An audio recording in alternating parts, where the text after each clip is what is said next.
25% సీట్లు ఫ్రీగా మీ పిల్లలకు దొరికేటువంటి సీట్లు ఇదొకటి ఉన్నదన్న సంగతి మీకు ఈ రాజకీయ నాయకులు కానీ లేకపోతే ఈ పార్టీలు కానీ ఈ మీడియా కానీ మీకు చెప్పదు. ఇదంతా ఎందుకు చెప్పరు వీళ్ళంతా?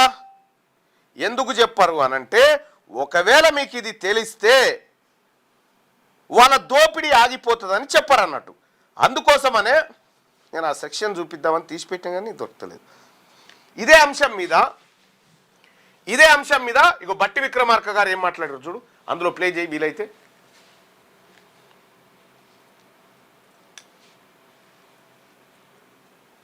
చూడండి బట్టి విక్రమార్క గారు ఏం మాట్లాడిండ్రు అసెంబ్లీలో ఉన్నప్పుడు చెప్పిండు, ఒకసారి చూడండి. అధ్యక్ష, విశ్వవిద్యాలయాలు పోయే ముందు నేను గవర్నమెంట్ ఆఫ్ ఇండియా తీసుకొచ్చిన రైట్ టు ఎడ్యుకేషన్ చట్టానికి సంబంధించి కూడా ప్రభుత్వానికి మీ ద్వారా గతంలో కూడా నేను రిక్వెస్ట్ చేశాను. ఈ చట్టాన్ని మన రాష్ట్రం ఎందుకు అమలు చేయట్లేదు? అసలు నాకు తెలిసి చాలా రాష్ట్రాలు దీన్ని అమలు చేస్తూ ఉన్నాయి.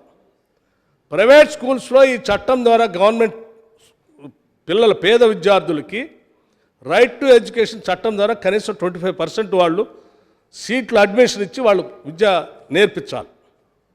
మీరెందుకు ప్రభుత్వం దీన్ని వాడట్లేదు, దీన్ని ఎందుకు ఇంప్లిమెంట్ చేయట్లేదని నేను అడుగుతూ ఉన్నాను. పదే దీన్ని సభలో మీ ద్వారా ప్రభుత్వ దృష్టికి తీసుకొని వస్తూ ఉన్నాను. తీసుకొని రండి సార్. అధ్యక్ష, ఇది చిన్న పనే. మీరు పిలిచి రివ్యూ చేసి చట్టాన్ని, ఇది భారత పార్లమెంట్ తీసుకొచ్చే చట్టం, ఈ రాష్ట్రం కూడా అందులోనే ఉంది. ఢిల్లీ లాంటి సిటీ కూడా ముఖ్యమంత్రి ఇంప్లిమెంట్ చేస్తూ ఉన్నాడు, బాగా బెనిఫిట్ అవుతుంది. పక్కనున్న ఆంధ్రప్రదేశ్ కూడా ఇంప్లిమెంట్ చేస్తున్నారని చెప్పారు, బాగా బెనిఫిట్ అవుతుంది. ఇది బట్టి విక్రమార్క గారు చెప్పినటువంటి మాట. ఇప్పుడు బట్టి విక్రమార్క గారు అధికారంలోకి వచ్చిన తర్వాత ఎందుకు ఇంప్లిమెంట్ చేస్తలేడు ఇది? ఎందుకంటే మన తల్లిదండ్రులు అడుగుతలేరు కాబట్టి. అడిగేటోళ్ళు లేనప్పుడు ఎందుకు పెడతారు? ఇగో ఇది అడగడం కోసమే ఇందిరా పార్క్ అడిగిపోదామని చెప్తా ఉన్నా. ఇది అడగడం కోసమే ఈ రైట్ టు ఎడ్యుకేషన్ ఇంప్లిమెంట్ చేయిస్తే మనకు సర్వం బాధలు పోతాయి. ఇదే అంశాన్ని నేను సభలో కూడా మాట్లాడినా, మీరు ఒకసారి చూడండి.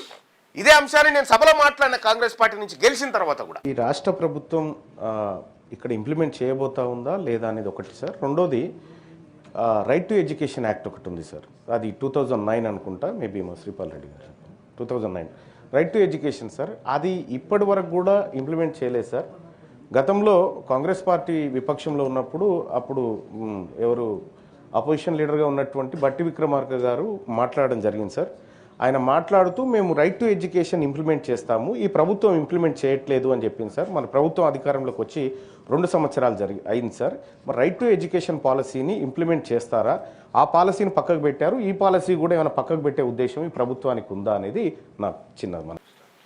సో ఆ రోజు అడిగిన తల్లిదండ్రులారా, మీరు ఫీజులు ఎక్కువ కట్టాలనేటువంటి ఇష్టం ఉన్నటువంటి వాళ్ళు ఎవరైనా ఉంటే, మేము బాగా కడతాం మా పిల్లలకు ఫీజులు అనుకునే వాళ్ళు ఉంటే రాకండి. కానీ నిజంగా ఈ ఫీజుల వల్ల మొత్తం నాశనం అవుతున్నటువంటి కుటుంబాలు ఎవరైతే తల్లిదండ్రులు ఉన్నారో వాళ్ళు మాత్రమే రండి. వచ్చేటప్పుడు కొద్దిగా అన్నం కూడా తెచ్చుకోండి, వాటర్ బాటిల్ కూడా తెచ్చుకోండి. ఎందుకంటే ఇది మన పిల్లల జీవితం, గుర్తుపెట్టుకోండి. ఇక్కడ ఇవన్నీ చూడండి, ఈ సాక్షి దినపత్రికలు ఏమొచ్చిందండి? చెప్పని చదువుకు ఫీజులు. వెలుగు దినపత్రికలు ఏమొచ్చిందండి? ప్రైవేటు దోపిడీ 2 నెలల చదువులకు ఏడాది ఫీజు కట్టలేదని విద్యార్థిని ఎండలో నిలబెట్టిన వైనం. BSS school denies reentry to SC/ST students over pending fees. ఇగో school stops kids for taking exam. ఎందుకు? ఫీజు కోసం. పిల్లగాడు చచ్చిపోయింది. ఇట్లా ఇప్పుడు ఇబ్రాహీంపట్నంలో ఒక పిల్లగాడు నిన్న సూసైడ్ చేసుకొని చచ్చిపోయిండు. ఏది? ఇంజనీరింగ్ కాలేజీలో ఫీజు కట్టమన్నందుకు. ఈ రకంగా మనకు క్లియర్గా ఉన్న తర్వాత చట్టమే అమలు చేయమని మనం అడుగుతలేమని ఎవరు చేస్తలేడా? ఇప్పుడు శ్రీ చైతన్య, నారాయణ వీళ్ళందరూ ఏం చేస్తూ ఉన్నారు? ప్రభుత్వానికి వెనుకకేం డబ్బులు ఇస్తూ ఉన్నారు, ఇది ఇంప్లిమెంట్ చేయకు రైట్ టు ఎడ్యుకేషన్. మరి ఇది ఎవరు చెప్పాలి? ప్రజలకు మీడియా చెప్పాలి కదా. ఈ స్కూళ్ళు కాలేజీలన్నీ ఎవరి? అగ్రకులాలు వాళ్ళవి. ఎవరిది? Upper caste మీడియాది.